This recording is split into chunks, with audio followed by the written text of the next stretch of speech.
And finally, she's one of the world's top recording artists, selling over 22 million albums since her big break on Britain's Got Talent. She has the voice of an angel. My exclusive interview with Scotland's own Susan Boyle. The world over begins right now. When we return, the unlikely Scottish singing sensation who took the world by storm in 2009 on Britain's Got Talent. The life and faith of Susan Boyle when the World Over Live returns. Stay right there. Now, once again, Raymond Arroyo.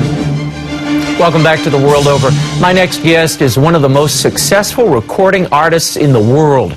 Since she announced her presence in 2009 on Britain's Got Talent, she sang I Dreamed a Dream from Les Miserables, and boy, she floored the judges, including Simon Cowell, with her surprising angelic voice, proving you can't judge a book by the cover, and you shouldn't.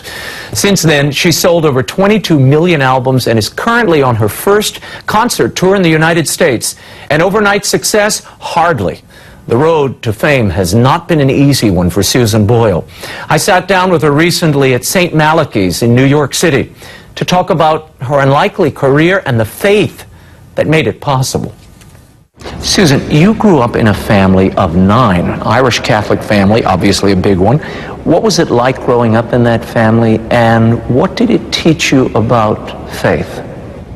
Well, being the youngest member of 9, you very much have to fight for a position, you know. Yeah. So I had to fight quite a lot when I was at home, because there's so many of us, so many different personalities under the one roof. Right.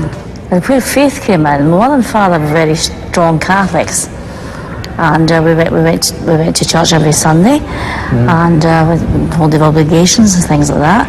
And we had a good spiritual background. I was struck reading your autobiography, The Woman I Was Born to Be. There were complications surrounding your birth, and the doctors suggested that your mother abort you. Tell me what happened. But they weren't very sure whether or not both of us would be able to survive. And she was given that option, but being a staunch Catholic, she just wasn't having it. Plain simple as that. She wouldn't hear of it. I love that you quote the doctors at the time, and someone said, "Don't expect much of Susan." Did that mark you at all? Did it leave any wounds on you? Well, I was a few months old, so I couldn't really say anything. But as you get older and you get to know about things, you say, well, why should they actually play God and try and label me? They don't know how things are going to be. You know, and years later, I proved them wrong. Were you always interested in music? I mean, you sang in choirs from the time you were 12. You continued to sing at the pubs, which we'll talk about in a moment. Music, was it always part of your life? My mother and father had it. Everybody had it in the family, because there was some element of music in the family. You know, so it was sort of infectious, really. You can't really avoid it.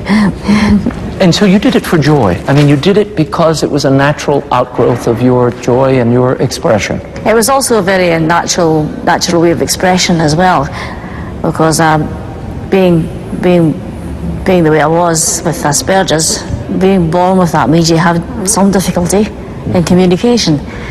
So music was my way of communicating. The Asperger's, you were just diagnosed with that in what, 2012? Not too long ago. 2012. So that's to put the record straight. It wasn't brain damage I had, but it's Asperger's. The children called you Simple Susie in school, probably because of the Asperger's, the difficulty learning, or that particular type of learning. It must have been a great cross for you. Well, children are cruel. When they grow up, they realise they've been wrong. You know, and going a lot better than them now, because I'm a bit older now. You know, people do that. Did your faith help you overcome some of that bullying and some of that scorn? Not just about the bullying, it's about life in general. You know, because if you don't have a faith, you've got nothing really to hold on to. Let's talk for a moment about your mother. When your father Patrick passed away, you decided to care for your mother and cared for her, lived at home with her till she passed. What was that like? Why did you make that decision? Well, I was the only one left in the house. But instead of going away and leaving her, you do the natural thing and you look after her. She was very frail, she was very sick at the time, so you just look after her. That's the kind of thing you would be expected to do, really. You loved her intensely. What did she teach you? What did she give you that you still use and call upon today? I like to think she's given me a good example in life, that she taught me the difference between right and wrong. You know, and that sort of stayed with me. You've said in some interviews recently that you still feel she's with you. You still feel her presence.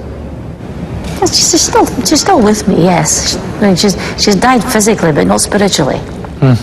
You still live in your mother's house. I still do, yes. Why do you do that? I mean, you could have any house you'd like in the whole wide world. Well, I did buy a posh house. I know that. You know, but I didn't like living there because it was too lonely, but my niece lives there now. And so you stay in the house. It's cozy, I imagine, and familiar. I know all my neighbours and they know me. I've read an awful lot about you in the last few days preparing for this interview. And many reporters have come across people in the pubs, people at church, and they say, you know, she's still one of us. She's still connected to us. You still go and sing karaoke at the pub, at the Crown Pub. I like a laugh. I like a good laugh. Susan, you could have a laugh at Carnegie Hall, but you go down to the pub. Why do you keep that up? It's always important to keep your roots and to keep your friends. Because if you don't have that, well, you haven't got much, really. You said that Saint Bernadette is an inspiration to you. Why? Because I visit Lourdes.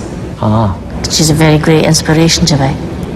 What about her personality inspired you, or her example? Well, she came from very humble beginnings. She was very much the underdog. But she ended up being a very great person in God's eyes. Yeah. I love, and I think the whole world loved, that moment when you first burst onto the scene on Britain's Got Talent. And like Bernadette, you were underestimated. People judged you the moment you walked out. And yet when you opened that voice up and everyone heard, there wasn't a dry eye in the house. And how old are you, Susan? I am 47. And that's just one side of me.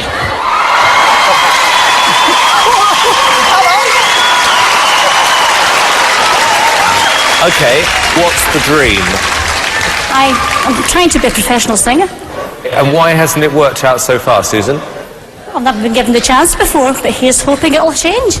Okay, and who would you like to be as successful as? Elaine Page. Elaine something like Page. that. What are you going to sing tonight? I'm going to sing I Dreamed a Dream from the Miserables. Okay. Big song. Yeah? Yes.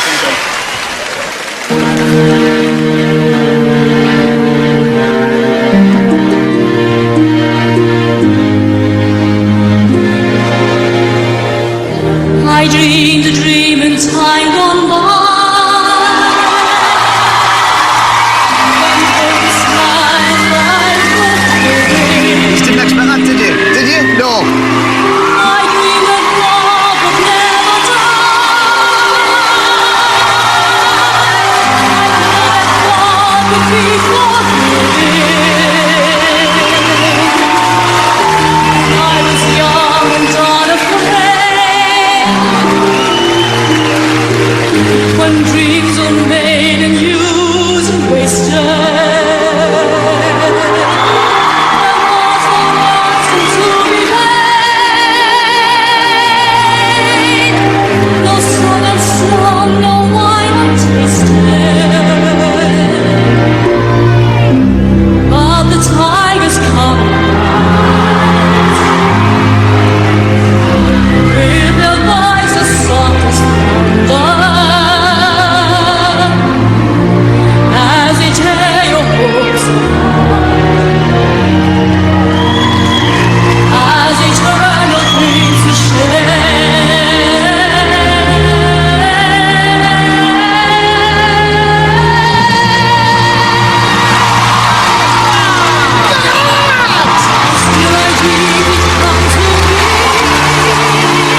What was that moment like for you, personally?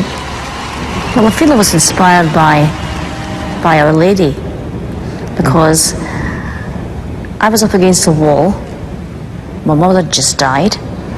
My circumstances were very dire. I'd tried for many auditions before and never got anywhere.